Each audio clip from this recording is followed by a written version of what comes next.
Good morning to all of you. My name is doctor Mamata Shettivari consultant clinical psychologist. ఈరోజు మనం ADHD గురించి తెలుసుకుందాం. ADHD అనేది ఏంటి?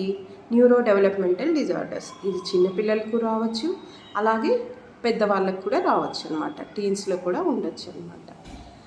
ఎందుకు ఏడిహెచ్డి ఉంది అనేది మనం పర్టికులర్గా దీనివల్లనే ఏడిహెచ్డి వచ్చింది అని చెప్పలేమన్నమాట. కాకపోతే ప్రెగ్నెన్సీ ఉన్నప్పుడు, బ్రెయిన్ డెవలప్ అవుతున్నప్పుడు ఏదైనా డిఫికల్టీస్ ఉన్నా, ఏదైనా ప్రాబ్లమాటిక్ ఉన్నా కూడా ఏడిహెచ్డి వచ్చే ఛాన్సెస్ ఉన్నాయన్నమాట.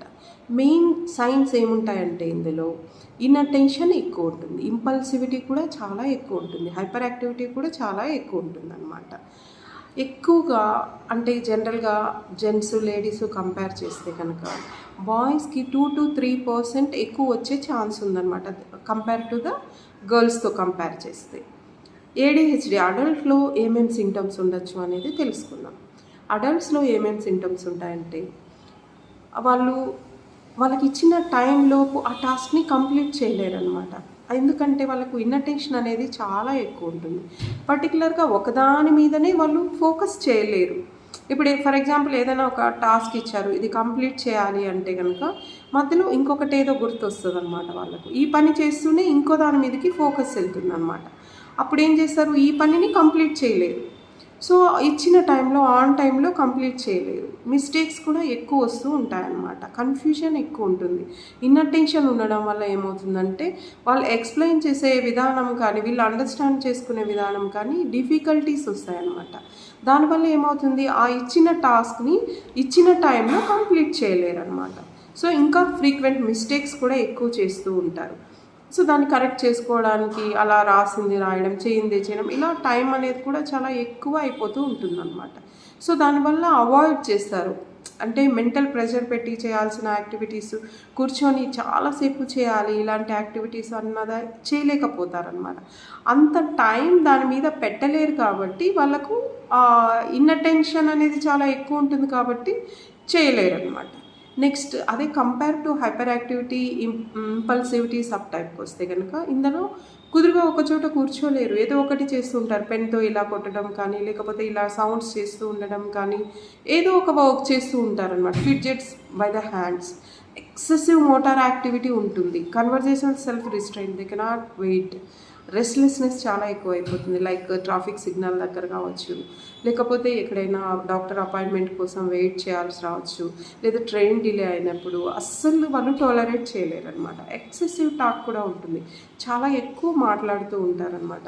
సో ఇది అడల్ట్స్లో జనరల్గా జరుగుతూ ఉంటుంది. చిన్నపిల్లలు వాళ్ళలో ఏం చేస్తారంటే ఇన్అటెన్షన్ ఎక్కువ ఉండడం వల్ల టీచర్స్ ఏం చెప్తున్నారు అనేది వాళ్ళు అర్థం చేసుకోలేకపోతారనమాట. అంటే అంతసేపు కుదురుగా కూర్చొని ఐ కాంటాక్ట్ మెయింటైన్ చేసి వాళ్ళు చెప్పిన మాట విని అన్నీ రెస్పాండ్ అవ్వడం చాలా కష్టం అవుతుందన్నమాట వాళ్ళకి. సో దానివల్ల ఏం చేస్తారు? పర్ఫార్మెన్స్ వైజ్ స్కూల్లో అంత ఇదిగా ఉండదన్నమాట. అంటే మార్క్స్ తక్కువ రావడం, కన్ఫ్యూషన్ అవ్వడం, ఇలాంటివి చాలా ఎక్కువ జరుగుతూ ఉంటాయన్నమాట జనరల్గా చిన్నపిల్లల్లో. సో ఏదైనా అలా అని వాళ్ళేం వినకుండా ఉంటారంటే వింటారు, కానీ ఎక్కువసేపు దాని మీద ఫోకస్ చేయలేరు అనమాట. ఇన్అటెన్షన్ అనేది చాలా ఎక్కువ ఉంటుంది. సో ఈ హైపర్ యాక్టివిటీ, ఇంపల్సివిటీ తోటి కుదురుగా ఒక చోట కూర్చోలేరు, రెస్ట్లెస్నెస్ అయిపోతారు. ఎప్పుడు చేతిలో ఏదో ఒకటి ఉండాలి. పిల్లల్ని అలా చేయడం, ఇలా చేయడం, ఇలాంటివన్నీ చేస్తూ ఉండడం వల్ల ఏమవుతుందంటే ఫోకస్ అనేది తక్కువ ఉండడం వల్ల ఎగ్జామ్స్లో సరిగ్గా పర్ఫామ్ చేయలేరు. కొంతమంది పిల్లలు ఏం చేస్తారంటే జనరల్గా ఓవరాల్గా చాలా బాగా పర్ఫామ్ చేస్తారు. Then come to the writing స్కిల్స్కి వచ్చేసరికి లెర్నింగ్ డిఫికల్టీస్ ఉంటాయన్నమాట. సో దీనివల్ల అడల్ట్స్ ఎఫెక్ట్ ఉంటుంది, చిల్డ్రన్కి కూడా ఎఫెక్ట్ ఉంటుంది. దీన్ని తగ్గించుకోవాలంటే మనం మేనేజ్మెంట్ ఎలా చేసుకోవాలి అనేది చాలా ఇంపార్టెంట్ అనమాట. సో మేనేజ్మెంట్లో కంపల్సరీ మనము ప్రొఫెషనల్ గైడెన్స్ అనేది మనకు అవసరం అవుతుంది. లైక్ మెడికేషన్ యూజ్ చేయాల్సి వస్తుంది, ఇంకా థెరపీస్, సైకోథెరపీస్, వీటి వల్ల ఇవన్నీ తీసుకోవడం వల్ల ఏమవుతుందంటే ఒక ప్రొఫెషనల్స్ని కన్సల్ట్ అయితే ఎవరిని కన్సల్ట్ అవ్వాలి? ఏదర్ క్లినికల్ సైకాలజిస్ట్ని కావచ్చు, న్యూరో సైకియాట్రిస్ట్ని కావచ్చు, సైకియాట్రిస్ట్ని కావచ్చు, చైల్డ్ సైకాలజిస్ట్ని కావచ్చు. ఇలా వీళ్ళని ఎవరిని కలిసినా కూడా మీకు సరైన గైడెన్స్ ఇవ్వగలరు. సో మీరు ఇలాంటి ప్రాబ్లమ్స్ ఉన్న పిల్లలు కావచ్చు, అడల్ట్స్ కావచ్చు, దీనికి ట్రీట్మెంట్ ఉంది. టెన్షన్ పడాల్సిన అవసరం లేదు. ట్రీట్మెంట్ ఉండడం వల్ల మనం కంపల్సరీ ఇంప్రూవ్మెంట్ అనేది మనం చేసుకోవచ్చు అనమాట. So please consult your clinical psychologist or psychiatrist. Thank you.